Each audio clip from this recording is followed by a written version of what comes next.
Eric Smith joins us on Sportsnet 590, The Fan, and Sportsnet 360.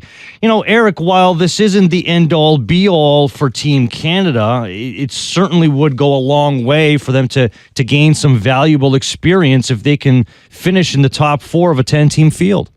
Yeah, absolutely. If they can finish top 4, then they don't have to worry about anything else. They qualify for the World Cup next year, and all is good. I mean, that's the one thing, I guess, guys, that has kind of gotten in the way of a lot of this is that if Canada weren't to finish in the top 4, they would still have a shot. Yeah. So there's a latch-ditch effort that comes next summer right on the heels of the tournament starting just about 3 or 4 weeks before the actual World Cup starts. But if they can kind of take care of business now and take some of the pressure off, that could be huge. That said, if they don't qualify this year, they will likely have more players available to them next summer, or at least more potential players available to them, and guys like possibly Anthony Bennett, possibly Kelly Olynyk, and then some other guys, even a guy, I highly doubt it, like Andrew Wiggins.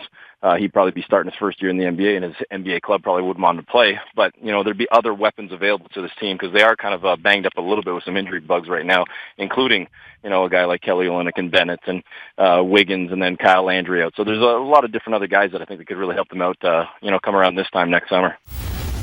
Sherman, let's talk about this FIBA Americas qualifier a little bit. And you look at the guys that are missing, and Eric talked about it a little bit. But, this is...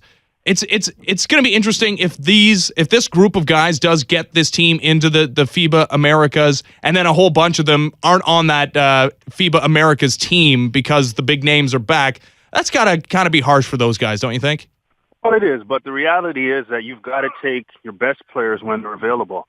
And it would be nothing new. It wouldn't be unique to this group. When I played, there were times when Steve wasn't there. Other guys got opportunities, but once Steve was ready to play healthy, he bumped somebody out, and that was just the nature of the beast right there. So, but the good thing is, even though you might not be involved in terms of this summer or next summer, you're a part of the mix. So at any point you can get that call.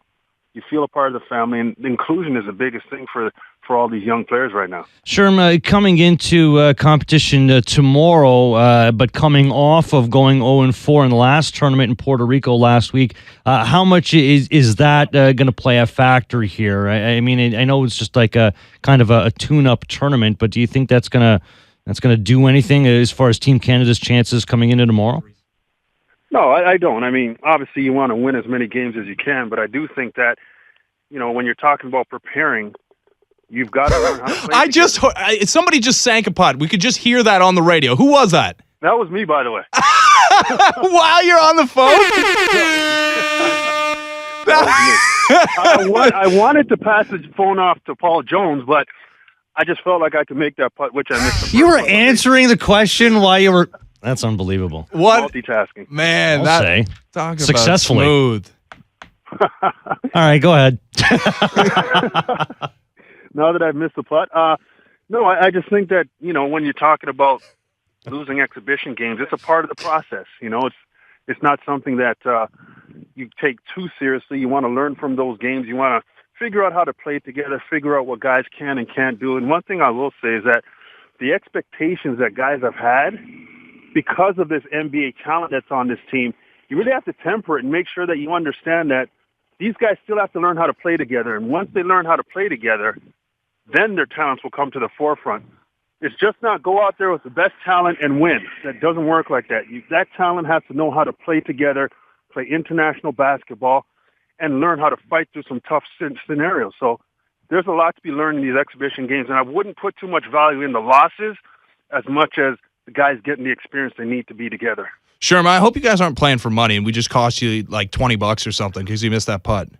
Hey, I love you guys so much. I'll take the heat. All right, and if we do owe you money, Ben will gladly reimburse no problem. Awesome. Well, I tell you what, the next guy to hand off and you can mess up their game is Paul Jones. All right, you going to put Jonesy on? Absolutely. All right, let's go around the horn. Amazing. Paul Jones. Talk about what they learned coming out of that set with Jamaica that they're going to apply tomorrow. I think personnel, guys. I think that was it. Jay Triano was trying a bunch of different lineups. You could see him juggling. At one point during the comeback in the second game, he had both Andy Routens and Brady Heslop on the floor to stretch the floor with shooters. I think, it's exhibition. And then somebody asked me, were you disappointed that they were 0-4 in the tournament in Puerto Rico? No, because this is the time to try things. If you lose, at least you know what you got, you know what works, what doesn't work, better than trying to do it when you're almost up against the wall trying to qualify for the World Cup. Jonesy, we're going to let you finish your round here. Now, bear down. I know it's very tight. Eric was saying that your guys are all like separated by a single stroke. So I need you to bear down, Jonesy, and fill us in tomorrow on how you did on the back nine. But all the luck to you. And I guess he's gone. No, I'm waiting for Eric to hit here. Oh, okay, all right. Oh, really? Yeah. Give us the mashed potatoes. Apparently, that's the new line. Not you, the man, anymore. Mashed potatoes. Light that candle. Light the candle? Yeah, light that candle. I'm going to be using that one too. Here's E. Thanks, guys.